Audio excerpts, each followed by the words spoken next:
Allora, cari amici, oggi abbiamo il panettone sardo dei record.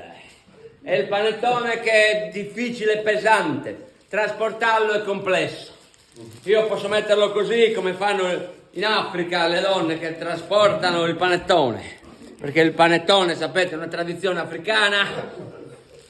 Il panettone grandissimo, io lo poggio qua e va tagliato il panettone. Il panettone va tagliato come? Va tagliato. Pinna. Con lo strumento tipico della Sardegna che si chiama motosega. Vai, non la metto in moto al momento perché è motosega. Va tagliato così questo panettone. 100